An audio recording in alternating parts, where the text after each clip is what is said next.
पश्चिम बंगाल में टीएमसी के भीतर सियासी संकट गहराता हुआ दिखाई दे रहा है। विधायकों के बाद अब सांसदों के टूटने की भी अटकलें तेज हो गई हैं। न्यूज 18 इंडिया से बातचीत में टीएमसी सांसद सुखेंदु शेखर ने बड़ा दावा करते हुए कहा कि लोकसभा में भी बहुत जल्द बड़ा घटनाक्रम देखने को मिल सकता है और इसके बाद राज्यसभा में भी असर दिखाई देगा। उन्होंने कहा कि अब टीएमसी का अस्तित्व ही खतरे में है।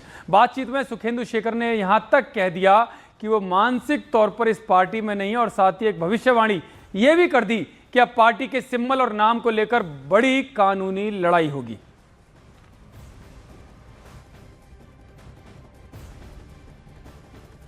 अनहैप्पी है वो लोग, ये दिखाई देने के लिए उन लोग भी छोड़ रही है पार्टी। उन लोगों के साथ अलग पार्टी का संपर्क भी हो रहा है। आप दिल्ली से बहुत दिन से है, तृणमूल कांग्रेस के राज्यसभा के एमपी भी है, आपके पास क्या खबर है? ऐसा कुछ हो रहा है? मुझे भी ऐसे ही सुनाई दिया और ये तो हकीकत है कि जबकि विधानसभा चुनाव में चुनावी नतीजा निकलने का एक महीना का अंदर 8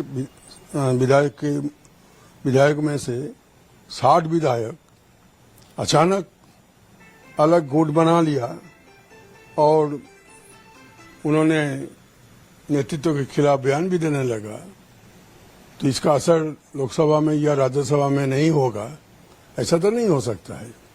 बंगाल के इतिहास में कभी ऐसा नहीं हुआ। तो इसका असर अगर एक ही पार्टी जब है, इसका असर तो पड़ेगा ही।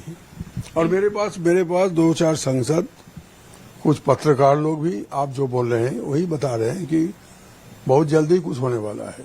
एमपी लोगों का तो टर्म अभी भी है, लोकसभा में भी है, आप अब जैसा जो राज्यसभा की सांसद है उन लोगों के पास भी है, लेकिन उसके बाद भी ये लोग क्यों छोड़ना चाह रहे हैं पार्टी? ये पार्टी की सीनियर लीडरशिप के ऊपर इन लोग बहुत सारे अनहैप्पी हो गए। अगर 1 महीना हुआ नहीं विधायक लोग चुने गए चुनाव में, जिनको 5 साल बाकी है, वो अगर ये निर्णय ले सकते हैं तो जिनका 3 साल बाकी है, क्योंकि लोकसभा चुनाव भी 3 साल बाकी है, तो वो लोग निर्णय नहीं लेगा, कैसे हो सकता? दिल से बोल रहा हूं कि मानसिक तौर पर मैं इस पार्टी में नहीं हूं, लेकिन अब क्या निर्णय लेना है मुझे, इसके लिए मुझे थोड़ा बहुत वक्त चाहिए सोच समझने के लिए। और टीएमसी में मसे घमासान के बीच बागी नेता और बंगाल के नेता विपक्ष ऋताव्रता बनर्जी ने न्यूज 18 इंडिया से एक्सक्लूसिव बातचीत में बड़ा खुलासा किया है। उन्होंने कहा कि चुनाव हारने के बाद भी मीटिंग में कहा गया कि टीएमसी नहीं हारी है, सबको अभिषेक बनर्जी को स्टैंडिंग ओवेशन देने को कहा गया। मुझ में विरोध की हिम्मत नहीं थी, इसलिए मैं भी खड़ा हुआ। There was no resolution about this legislative party, about the distribution of the legislative party. There was a single resolution that everybody must stand up, give a standing ovation to Abhishek Banerjee for the astounding effort he has put. And it was also said that Trinamool has not lost the elections. Actually 100 seats Trinamool has been made to be defeated. We have 180 seats, 100 seats are made to be defeated, so the actual count is 180 seats. See, when everybody was told to give a standing ovation, you may ask that whether you defied that. I did not have the courage at that time to defy that. I also stood, but like everybody was in a mood not to stand up, and then when for the second time again it was asked that everybody needs to stand up and give Abhishek Banerjee a standing ovation.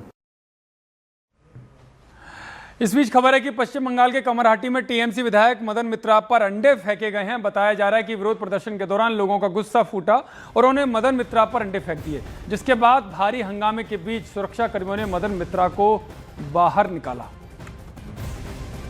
Madan Mitra TMC के विधायक हैं। जब वो बाहर निकले तो लोगों का गुस्सा उन पर फूट पड़ा और गुस्सा ही नहीं फूटा है, उनके ऊपर अंडे फेंके गए। आप तस्वीरें देखिए कि कैसे उनकी गाड़ी को घेरा है आम जनता ने, क्योंकि वो गुस्सा है जिस दौरान जो अब फूटकर बाहर निकलता हुआ दिखाई दे रहा है, क्योंकि पहले डर और भय का जो माहौल था अब वो दूर हुआ है, तो जनता अब सड़कों पर उतरती हुई दिखाई दे रही है। इससे पहले अभिषेक बनर्जी पर भी हमले से इस तरह का हमला हुआ था। 31 मई को अभिषेक दक्षिण 24 परगना के सोनारपुर में चुनाव बाद हुई हिंसा में मारे गए पार्टी कार्यकर्ता के परिवार से मिलने गए थे, तभी उन पर पथराव हुआ था। गुस्साई भीड़ ने उन पर भी अंडे से हमला किया था। साफ है कि लोगों का गुस्सा टीएमसी के नेताओं के खिलाफ फूटता हुआ दिखाई दे रहा है। देखिए, मदन मित्रा पर रात को अंडे फेंके गए और इसी तरह का हमला अभिषेक बनर्जी पर हुआ था, उन पर भी अंडे फेंके गए थे। और वो तस्वीर आप देखिए, 2 तस्वीरें मैं आपको दिखा रहा हूं कि जिस पर मदन मित्रा पर भी हमला किया गया जनता के द्वारा और अभिषेक बनर्जी पर भी अंडे फेंके गए थे। ये वो गुस्सा है जो भय और डर के बाद दूर होता हुआ दिखाई दे रहा है, क्योंकि सत्ता पलटते ही जो आम लोग हैं उनमें उनका गुस्सा दिखाई दे रहा है। 3 तस्वीर आप देखिए, कल्याण बनर्जी का भी विरोध हुआ था, उसमें तो हालांकि एक ड्रामा भी उनका देखने को मिला कि छोटी सी चोट लगी जिसके बाद वो गिरते हुए दिखाई दिए, लेकिन मोबाइल उनके कानों से छूटता हुआ दिखाई नहीं दिया। तो उससे साफ पता चला कि वो कहीं ना कहीं राजनीतिक ड्रामा करते हुए दिखाई दे रहे हैं। और इसके बाद बीजेपी ने उनको आड़े हाथों भी लिया, इसको पूरी नौटंकी करार दिया। और आप देखिए किस तरह से अभिषेक बनर्जी को हेलमेट पहनाकर बाहर निकालते हुए दिखाई दे रहे हैं सुरक्षाकर्मी, क्योंकि लोगों का गुस्सा जो है वो थमने का नाम नहीं ले रहा। और लगातार पश्चिम बंगाल में टीएमसी के जो नेता हैं उनको इसका खामियाजा भुगतना